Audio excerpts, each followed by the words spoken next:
package of Avalon cigarettes, please. Yes, sir.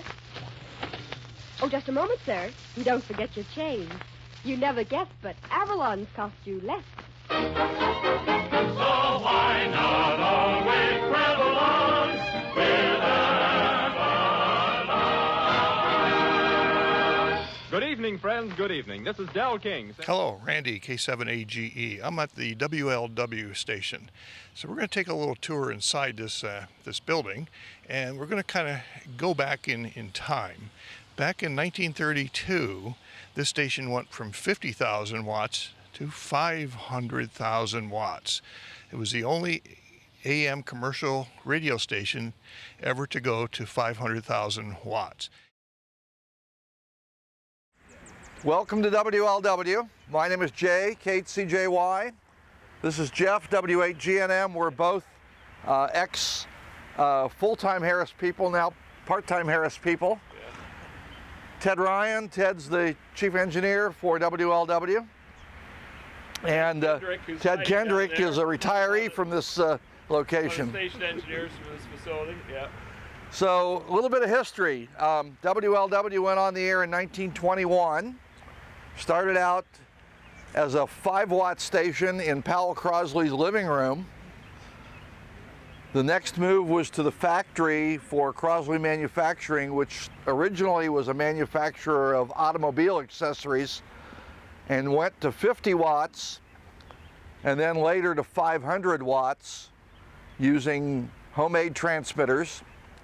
Ultimately, they went out to a place called Harrison, Ohio, which is far to the west of Cincinnati, with 5 kilowatts.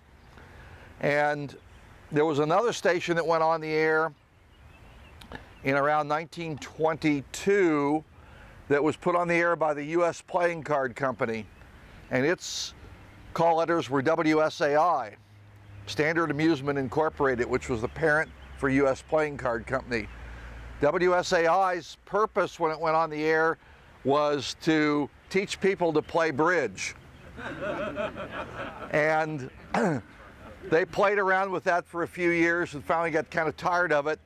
And Crosley, sort of in the mode of an LMA, ran it for a while and then ultimately bought it. But while it was owned by the U.S. Playing Card Company, they moved the transmitter from the plant in Norwood out here to this piece of property in Mason, Ohio, built this building over here, which is now where Ted and his wife live, and put a Western Electric 5 kilowatt transmitter in that building. And out here in the lawn and behind it were 2 towers that supported a flat top antenna, with the house kind of right in the center of the flat top antenna. And for 3 years, WLW operated from the site in Harrison, Ohio. And Powell Crosley always did things in 10 dB increments. He always wanted to grow in 10 dB increments. So he was at 5 kilowatts, and the next increment was 50 kilowatts. And he realized he couldn't do it down in Harrison, so he bought WSAI and came out here with WLW by building this building, the front half of this building, and over in the field over here put up a tower and another one in the back, with the white building out there as the center point between those 2 towers, and put another flat top up, and bought a Western Electric Model 7C transmitter, which we're going to see the sort of the pieces of. And actually the building out here is built out of the white building is built out of the packing crates that the transmitter was shipped in. We've actually verified that. We went out, pulled the ceiling tiles down, and the Western Electric stamps are on the wood. Okay? So they installed the 50 kilowatt transmitter out here. WLW was one of the first 50 kilowatt stations, but Powell wasn't satisfied with 50 kilowatts, so that happened in 1928, and he began thinking about the next 10 dB and what it would take. And at the same time, vertical radiators were coming along, and people were getting away from flat tops. So he contracted with Blah & Knox and built what was originally an 831-foot vertical radiator. It was 831 because there was a mast a lot taller than the one on top that was on the tower. The idea was build an antenna that could handle 500 kilowatts. And they then went to RCA, who was not in the transmitter business at that point in time. RCA was more of a project manager, and RCA took on the job of designing and building the 500 kilowatt amplifier. Not a transmitter, but an amplifier, because it was a power supply, a modulator, and an RF deck that was driven off the 50 kilowatt Western Electric transmitter. Contracted for in 1932, delivered in the winter of 33, and first put on the air in the spring of 34. And to do that, they had to build a building essentially around the transmitter components. So they added a rear section to this building, and the transmitter basically takes up from east to west on the building. Most of the magnetics were out back on a pad. There's still part of them out there. The modulation transformers were in the basement, along with filter capacitors, and you'll see pictures, not tonight, but there are pictures around of the original filament and bias supplies, which were large rotary converters, motor generator sets, to develop the thousands of amps of DC necessary to light the tube filaments in the transmitter. So WLW went 500 kilowatts. They were on the air a short period of time, and a grievance was filed by the Canadian government because they were obliterating a station on, I think, on 690 up in Toronto, near Toronto. And Crosley had a lot of smart engineers, so they got together and developed a pair of vertical suppressor towers, which were actively fed by sampling part of the transmission line power, routing it out on open wire, and the two suppressor towers were across the street on property that was also owned by Crosley and known as Everybody's Farm. Everybody's Farm was an experimental farm that Crosley used and actually gave agricultural reports throughout the day, market reports, as well as instructing farmers how to fertilize, how to plow, how to plant, etc. And there was a studio across the way, and they put the suppressor towers up over there, and they were able to reduce the signal level in Niagara Falls, New York, at 500 kilowatts to the same level it would have been at 50 kilowatts without the suppressor towers. So that enabled them to continue operation at 500 kilowatts. They went back on the air in the fall of 34 and continued to operate until 1939, but they operated on a special temporary authority, so they didn't have a full-time license. Every 6 months they had to go to Congress and the Federal Radio Commission, and later the FCC, and renew the authority to operate at 500 kilowatts.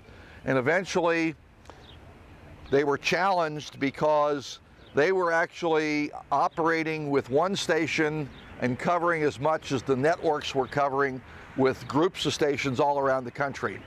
And many, many entertainers got their start here in Cincinnati. People like Red Skelton, Red Barber, who was a famous sportscaster, a number of other folks performed on WLW from the studios, which at that time were in the Crosley Manufacturing Building down in Spring Grove Avenue.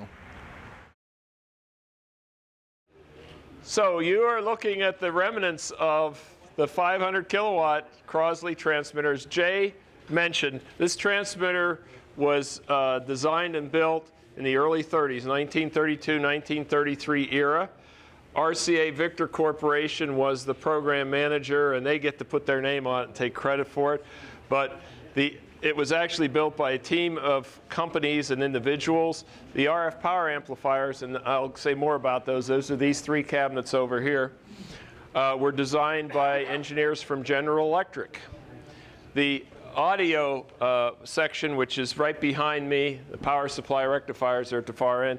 This section here, which is the modulator and the transformer and the magnetics, were designed by Westinghouse in Pittsburgh, Pennsylvania. The magnetics were designed and manufactured in Pittsburgh. So it was a joint effort. I did a little bit of research on this a number of years ago and looked at the team members, and I came to the conclusion that the average age of the engineers that developed this transmitter, remember, there's nothing like this has ever been done before. This is really groundbreaking. The average age of these guys, and they were all guys, I'm sorry to say. Today we'd have ladies involved. They were 27 years old average age. So this transmitter was, as I like to say, and Dave Hirschberger will understand this very well, this is designed by a bunch of space cadets, right? Right? So they did have a couple of old salts to help them along the way and guide them and mentor them a little bit, but it was a very young team of engineers. You can imagine how excited these people were to be working on a project like this and really breaking some ground. Jay is leaning on one of the 892, is that the 892 or the subsequent one? That's the three-phase filament one.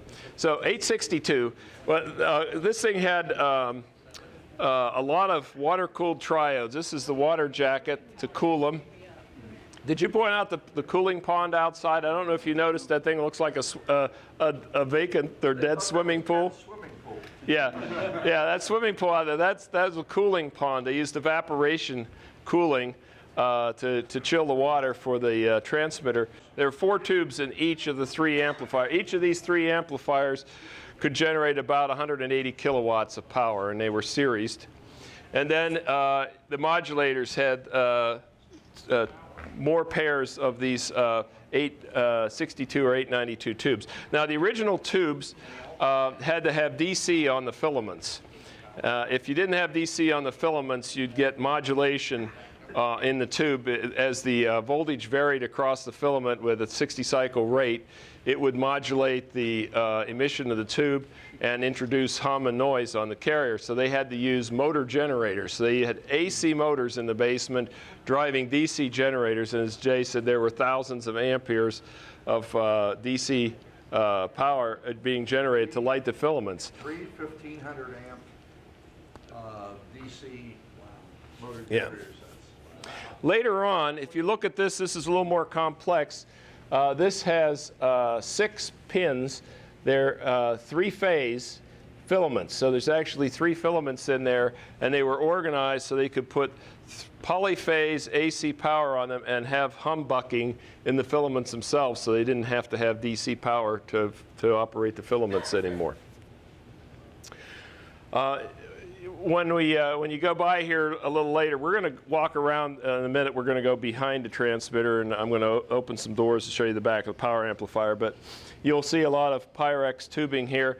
There was about 12,000 volts DC on these tubes, so the water that was touching them and flowing over them to cool them had to be distilled water, had to be very pure, and there had to be a long creepage or insulator path in the form of Pyrex tubing or spiral wound ceramics to get the voltage from ground potential up to 12,000 volts and back safely.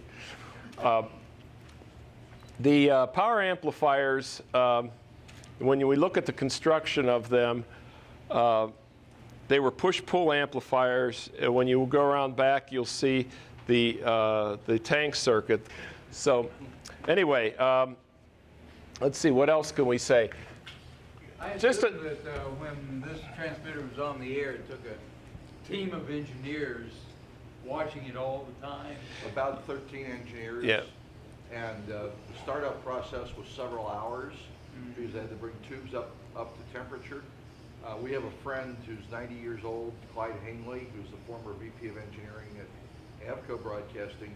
Clyde started here as a co-op student from the University of Cincinnati And his job on the startup of the 500, by the way, the 500 ran until 1943 on a temporary basis overnight, only from midnight till 6 in the morning. During the experimental period. And it was operated under the call W8XO, not WLW. But Clyde's job was to come up and crawl into the individual cabinets, no high voltage, only filaments on, put welding goggles on and look down into the tubes, individual tubes, to see if anything had moved physically that would cause a filament to grid or a grid to anode short before they started applying high voltage.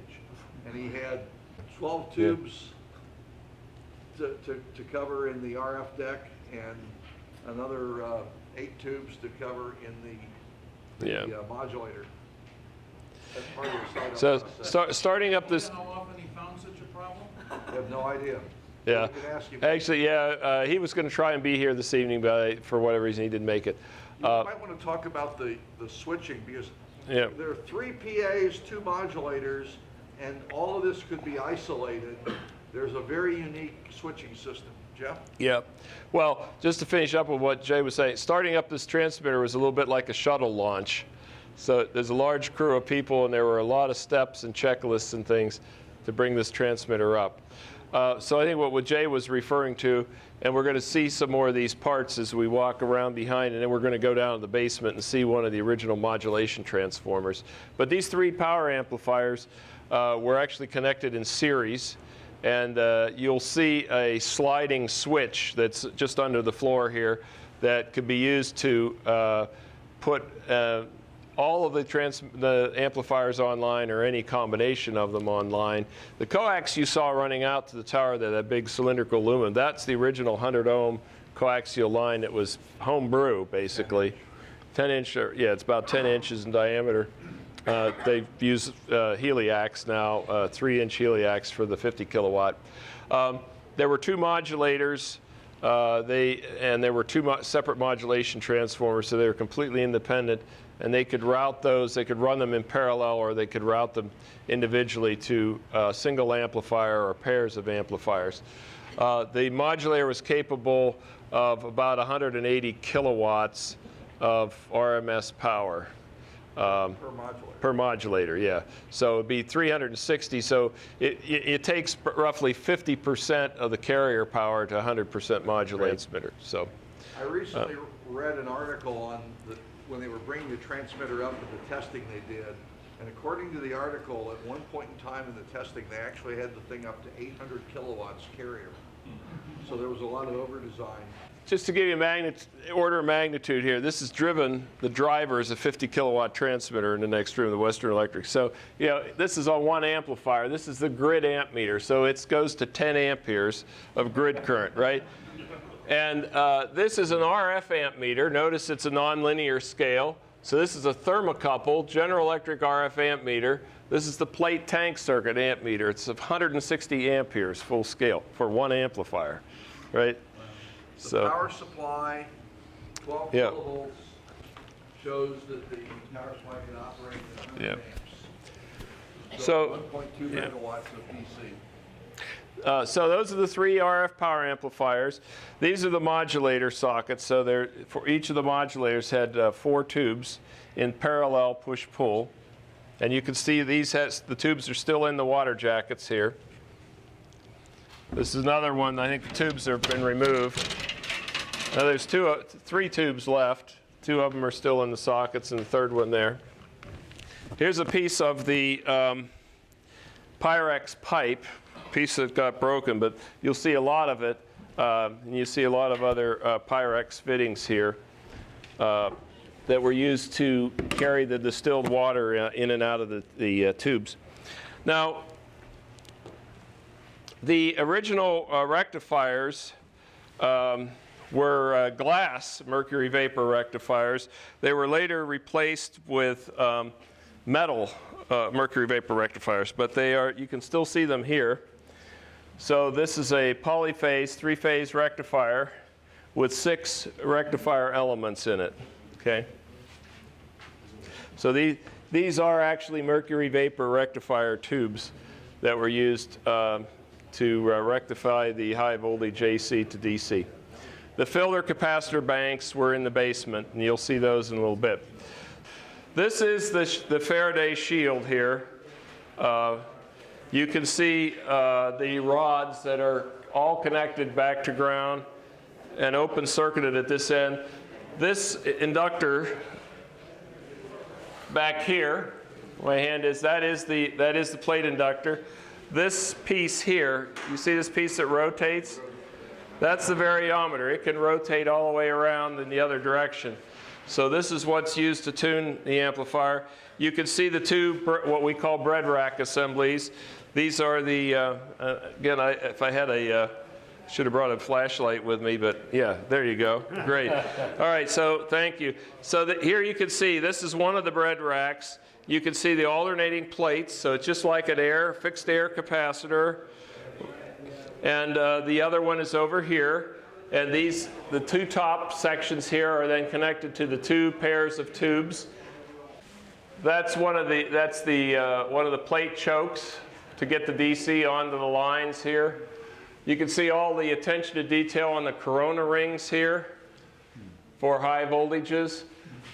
This push rod here moves this section. This is the output coupling inductor. This moves back and forth, so it comes out this direction or moves back in closer to change the output loading of the transmitter. And the output from the transmitter are these two 3/4 inch copper pipes that go down into the switching mechanism underneath the floor there. And how was the variometer tuned? From the front panel, see this gearbox here? Yeah, so you just dip the plate current, and peak the output, and you see the flexible couplings here, and the gearbox, and see the insulated section here, okay? Corona ring there, and this is a rotary joint. So this one turn that I'm shining the light on right here is the one that turns, and there's a sliding contact, a rotary joint right there, and another one at the top. So we've actually disconnected these things and measured their inductance and measured the inductance ratio because we wanted to learn about, we were trying to build a 250 kilowatt variometer for a modern transmitter and trying to learn about how this one worked.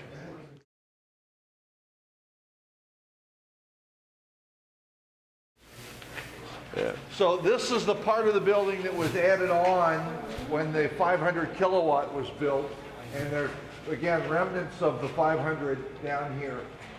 When the 500 was built, there was a substation that was built out on Tylersville Road.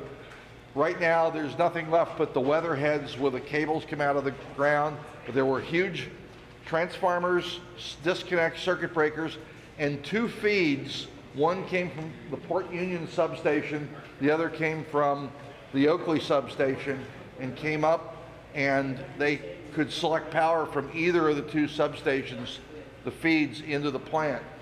33 kilovolts primary power, stepped down to 2400 volts, and the 2400 volts, and there were dual feeders, came into the building right here on cable A and cable B, and from there, the power was routed over here to these oil breakers, which had the ability to cut the power in literally a cycle or two of the AC sine wave. And that then fed AC back out to the plate transformers, which were on the pad behind the building. So there are a number of breakers, and then there's control power over here, which was used to feed the control circuits of the transmitter. And this back part of the room was all filled with the rotary converters. Later on, the rotary converters were transferred over to filament transformers and power supplies, which were on a pair of I-beams that spanned the building. And the holes that you see in the ceiling were where the filament wires went up to the tube sockets. And that was all torn out sometime, I guess, in the 70s or 80s. So anyway, there's also a harmonic filter and changeover back here, which you can take a look at. And then the switching system that Jeff talked about is this large ductwork that runs underneath the amplifiers.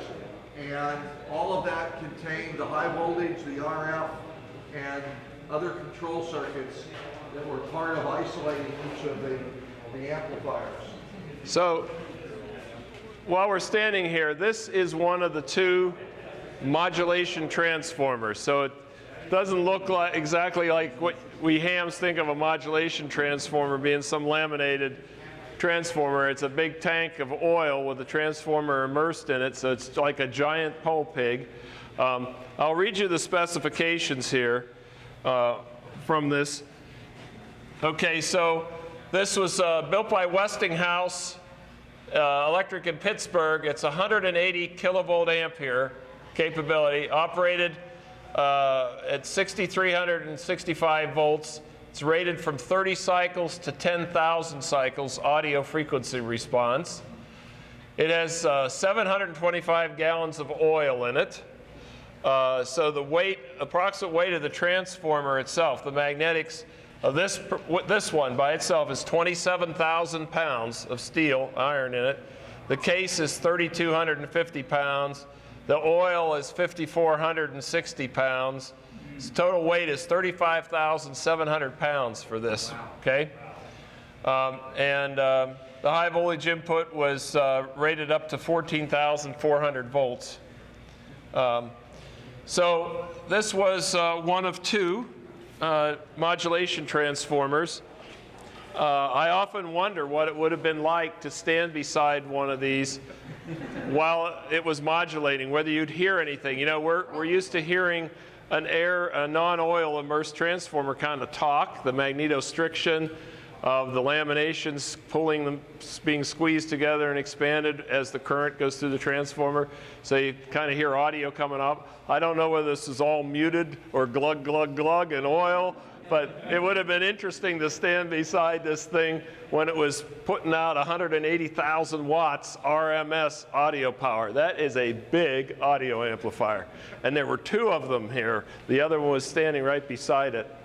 So pretty impressive. The modulation reactor was out on the back pad. So the audio from this transformer was AC coupled to the power amplifier.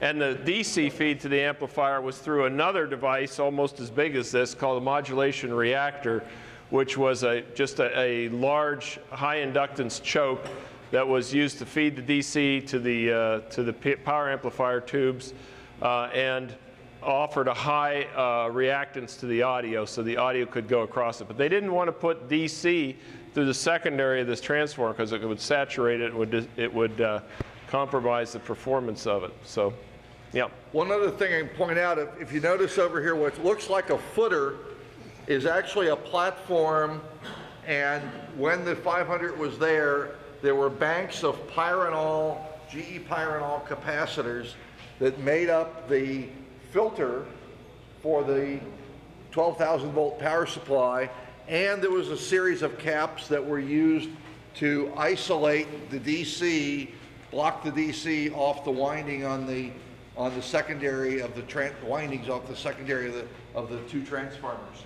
So the coupling cap for the audio and the filter caps for the power supply were all out in the open. You can imagine having something like this today in the world of OSHA. Yeah. Right? Well, this room was interlocked. It had to be interlocked. You know, it would be a death chamber. This is a bank of air capacitors, and I believe this was originally out at the antenna tuning unit. Okay, so these are cylindrical coaxial air capacitors.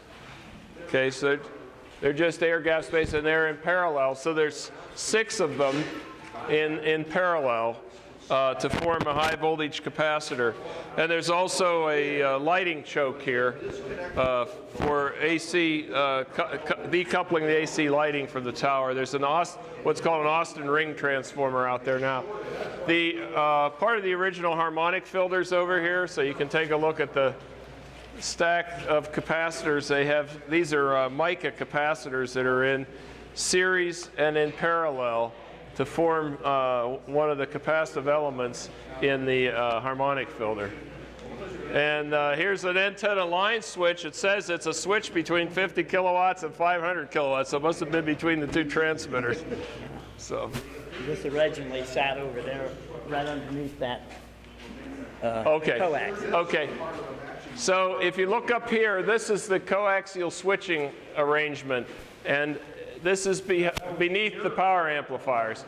So you see there are 3 different transmission lines from 3 different amplifiers here that had a sliding switching arrangement so they could connect them in series or take some of them offline and leave the others online. So, and then the output line to the antenna system was right here.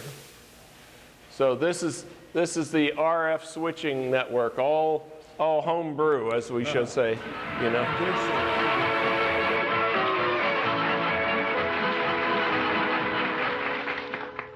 Friends, we cordially invite you Saturday evening at this same time when the Brown and Williamson Tobacco Corporation will again present Avalon Time.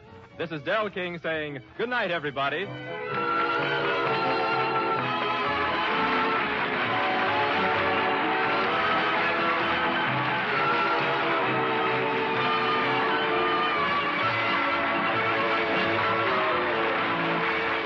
Avalon Time originated in the studios of the Nation Station and has reached you through the National Broadcasting Company.